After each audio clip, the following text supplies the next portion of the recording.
வணக்கம் நண்பர்களே. ஆதி பாரதி சீரியல் சும்மா பரபரப்பாக போயிட்டு இருக்குன்னே சொல்லலாங்க. பரபரப்பான கட்டத்தில் நம்ம சரவணன் ஞாபகம் வந்ததுன்னு சொல்லலாம். அவங்களுக்குள்ள வாசுவோட ஆவி இருக்குது. நம்ம ஆதித்யாவை எப்படியும் காப்பாற்றணும். இந்த மித்ரா சொக்கப்பனைக்குள்ளே வச்சிருக்கா, அதை தகர்த்து எறியணும். ஆதி கையால் சொக்கப்பனையை கொளுத்தி அது நம்ம ஆதித்யா சாகக்கூடாது, கண்டிப்பாக மீட்கணும் அப்படின்னு அந்த இடத்துல பைக் எடுத்துட்டு நம்ம சரவணன் உடம்புல இருக்க வாசுவோட ஆவி வருது.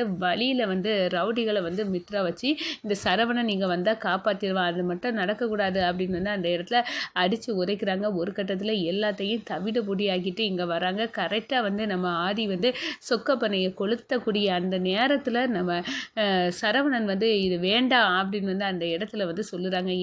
என்ன சரவணன், உனக்கு என்ன ஆச்சு, நீ எங்கே போன இவ்வளோ நேரம், ஆதித்யாவும் காணலை அப்படின்னு சொல்லி நேரம். ஆதித்யா இருக்குதே இங்கே தான் அப்படின்னு சொல்கிறாங்க. மித்ராவும் சுதாகரும் சாக்காவே நிற்கிறாங்க. இவனுக்கு எப்படி தெரிஞ்சு அப்படின்னு அந்த இடத்துல நினைக்கிறாங்க. அதோட பார்த்தோன்னா என்னை மீறி ஆதித்யா மேலே யாரும் கை வைக்க முடியாது அப்படின்னு அந்த இடத்துல வார்ன் பண்ணுறாங்க மித்ராவையும் சுதாகரையும். அதோட பிரித்து பார்த்தா நம்ம ஆதித்யா அங்கே வாயில் கட்டு போட்டுட்டு கிடக்குறாங்க. மீட்டுறாங்க அவங்க நம்ம ஆதித்யாவை. ஒரு கட்டத்தில் நம்ம ஆதி சரவணனை கூட்டுட்டு எனக்கு அடிக்கடி என்ன நடக்குன்னே தெரியலை, நான் ஒரு மாதிரி பிஹேவ் ஆகுறேன், 2 பேருக்கனங்க நடந்துக்கிட்டேன், நான் எப்படி என்னன்னு தெரியலை, எனக்கு பாரதியை பார்க்க நேரம் எல்லாம் எனக்கு உள்ளுக்குள்ளே வேறு மாற்றங்கள் வருது. அவள் ஒரு ஸ்டாப்பு, சாதாரண வேலையை பார்க்கக்கூடியவங்க தான் நம்ம ஆஃபீஸில், ஆனால் ஏன் எனக்கு அவங்கள பார்த்தா இப்படி வருது அப்படின்னு தெரியலை சரவணா அப்படின்னு சொல்ல நேரம் நம்ம ஆதி பாரதி கல்யாண ஃபோட்டோவை நம்ம சரவணன் கொடுக்குறாங்க. அதை பார்த்து அப்படியே அதிர்ச்சியில் நிற்கிறாங்க. என்னது பாரதி என்னோட ஒய்ஃபா அப்படி மிரண்டு போய் நிற்கிறாங்க நம்ம ஆதி. அதை பற்றி தான் இந்த வீடியோக்குள்ளே பார்க்க போகிறோம். அதுக்கு முன்னாடி சேனலுக்கு லைக் அண்ட் சப்ஸ்கிரைப் பண்ணுங்கள் ஃப்ரெண்ட்ஸ். பக்கத்தில் இருக்க பெல் ஐக்கானையும் கிளிக் பண்ணுங்கள். அப்போ தான் நான் போடுற ஒவ்வொரு வீடியோவும் நோட்டிஃபிகேஷனாக உங்களுக்கு கிடைக்கும். வாங்க ஃப்ரெண்ட்ஸ் வீடியோக்குள்ளே போகலாம். ஃபஸ்ட்டு எடுத்த உடனே பார்த்தோன்னா ஒரு சும்மா அதிரடியான பரபரப்பு கட்ட தான் நம்ம மித்ராவும் சுதாகரை எப்படியாவது ஆதித்யா சாம்பலாகி போகணும், அவனுக்கு தானே பரிகாரம், அவனுக்கு சாக்க வச்சே ஆதி கூட நல்லாவே ஒட்டி நிற்கிறா பாரதி. இதெல்லாம் எனக்கு பார்க்கவே கடுப்பாகுது.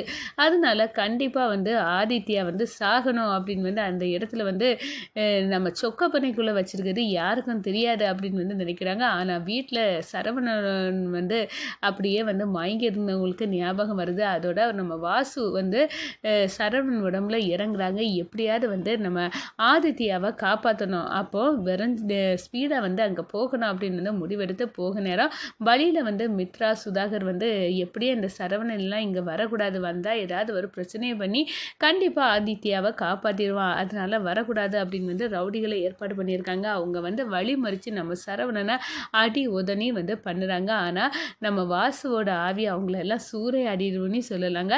அதோட பார்த்தோன்னா நம்ம சரவணன் கரெக்டாக கோயிலுக்குள்ளே வர நேரம் அப்போ தான் அந்த பரிகார பூஜையை வச்சுக்கிட்டு அந்த ஆதியும் பாரதியும் சேர்ந்து அந்த சொக்கப்பனை கொளுத்த போகிறாங்க. வேண்டாம் அப்படின்னு நம்ம சரவணன் கத்துறாங்க. என்ன ஆச்சு சரவணன், இவ்வளோ நேரம் எங்கே போனால் ஒன்றை தான் தேடிட்டு இருக்கோம், இங்கே ஆதித்யா வர காணலை, ஆனால் இப்போ அந்த பரிகாரம் ஆதித்யாவுக்காக பண்ணது, நீ எதுக்கு இப்போ வேண்டான்னு சொல்கிற அப்படின்னு கேட்க நேரம் ஆதித்யா இருக்கதே உள்ளுக்க தான் அப்படின்னு அந்த இடத்துல சொல்லுறாங்க. இதை கேட்டதும் நம்ம மித்ராவுக்கும் நம்ம சுதாகருக்கும் தூக்கி வாரி போடுது. இவன் எதுக்கு இப்போ எல்லாத்தையும் சொதப்பி வச்சுட்டான், இவனுக்கு எப்படி தெரிஞ்சுது அப்படின்னு அந்த இடத்துல மர்மமாட்டே துடிச்சு போகிறாங்க மித்ரா. அதோட பார்த்தோன்னா என்னை மீறி இந்த ஆதித்யா மேலே யாராவது கை வைக்கணும், அவனுக்கு உயிரை எடுக்கணும்னு நினச்சா நடக்கதே வேற அப்படின்னு அந்த இடத்துல முழங்குறாங்க நம்ம சரவணன். அதோட பார்த்தோன்னா அதை பிரித்து எடுக்கிறாங்க. உள்ளுக்க வாயில் கட்டு போட்டு சுருண்டு நம்ம ஆதித்யா படுத்திருக்காப்புல. நம்ம பாரதி துடிச்சு போய் நம்ம ஆதித்யாவை மீட்கிறாங்க. நல்ல வேலை சரவணனால தான் காப்பாற்ற முடிஞ்சு அப்படின்னு அந்த இடத்துல நினைக்கிறாங்க. எப்படி சரவணா உனக்கு தெரிஞ்சுது அது அப்படின்னு சொல்ல நேரம் நம்ம வாசுவோட ஆவி நம்ம சரவணன் உடம்புலேருந்து போயிடுது. இல்லை எனக்கு என்ன நடந்துச்சுன்னே தெரியலை, நானா இப்போ சொன்னேன் அப்படின்னு கேட்குறாங்க. அப்போ தான் நம்ம பாரதி புரிஞ்சுக்கிட்டாங்க, இது வாசுவோட ஆவி தான் சரவணன் உடம்புல சொல்லிடுச்சு அப்படின்னு புரிஞ்சு நம்ம பாரதியை நம்ம பையன் ஆதித்யாவை மீட்டு தந்துட்டதுக்கு ரொம்ப நன்றி அப்படின்னு அப்படின்னு வந்து மனசுக்குள்ளே வந்து நினச்சிக்கிட்டு இருக்காங்க. அதே கணம் வந்து நம்ம சரவணனை தனியாக வந்து ஆதி சந்திச்சு, இந்த பாரு எனக்கு ரொம்ப ஏகப்பட்ட பிரச்சனையாக இருக்குது சரவணன், யாருக்கிட்டையும் சொல்ல முடியலை, வாய் விட்டு அழவ முடியலை, அப்படி ஒரு பிரச்சனையில் சிக்கி தவிக்கேன்.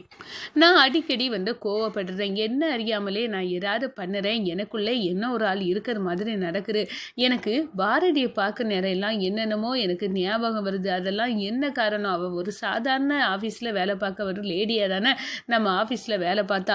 அப்படி இருக்க நேரம் எனக்கும் பாரதிக்கும் உள்ளுக்கு என்ன உறவு தான் இருக்குது, எனக்கு எல்லாமே புரியலையே அப்படின்னு வந்து மண்டை பிச்சுக்க மாதிரி இருக்குது சரவணா அப்படின்னு வந்து சொல்ல நேரம், நீ வருத்தப்படாத, இந்த பாரு இதை பார்த்தா உனக்கு புரியும் அப்படின்னு வந்து நம்ம ஆதி பாரதி கல்யாண ஃபோட்டோவை கொண்டு வந்திருக்காங்க நம்ம சரவணன். அவங்க எடுத்து காட்டுறாங்க, அதில் அதிர்ந்து போகிறாங்க. என்ன நான் வந்து கல்யாண கோலத்தில் அதுவும் பாரதி பக்கத்தில் எப்படி அப்படின்னு வந்து கேட்கணும், நீ வந்து ஒரிஜினலாகவே பாரதியோட புருஷன் நீ தாண்டா, அவள் தான் வந்து உனக்கு வந்து பழசெல்லாம் ஞாபகம் இல்லாமல் போயிட்டு, ஆனால் அவள் அதை வந்து மறைச்சிக்கிட்டு அவள் இருக்கா. ஆனால் ஒரிஜினலாக உங்கள் ரெண்டு பேர்த்துக்கு கல்யாணத்தை நடத்தி வச்சதே நான் தான், நீங்கள் ரெண்டு பேரும் கணவன் மனைவி அப்படின்னு சொல்லணும்னா அப்படியா அப்படின்னு போய் அரண்டு போகிறாங்க. அப்போ மித்ரா கூட நான் க்ளோஸாக நடந்துக்கிறதெல்லாம் பார்த்தா பாரதிக்கு கோவமாக இல்லையா, அதெல்லாம் எதுக்காக அவள் தாங்கிட்டு இருக்கா, மித்ரா வந்து ஏன் இப்படி இருக்கா அப்படின்னு எல்லாம் கேட்குற நேரம், மித்ராவுக்கும் உங்களுக்கு கல்யாணம் ஆகிட்டு நீங்கள் கணவன் மனைவின்னு தெரிஞ்சு தான் இந்த இதில் இருக்கா, அவள் வந்து எப்படியாவது ஒன்று அடைஞ்சிடணும், இந்த பாரதிட்ட இருந்து விலைக்கு ஒன்று அடைஞ்சிடணும்னு மித்ரா இருக்கா, அந்த சூழ்ச்சியெல்லாம் தவிர முடியாக்க தான் நான் வந்திருக்கேன், உங்கள் ரெண்டு வார்த்தையும் சேர்த்து வைப்பேன்டா அப்படின்னு வந்து அந்த இடத்துல சொல்ல நேரம், இப்படி எல்லாமா இருக்குது அப்படின்னு வந்து நம்ம ஆதி வந்து அப்படியே மிரண்டு போகிறாங்க. நானும் பாரதியை வந்து கணவன் மனைவியா அப்படின்னு வந்து அந்த இடத்துல வந்து பழைசெல்லாம் வந்து ஒரு சைடு நினச்சி பார்க்குறாங்க.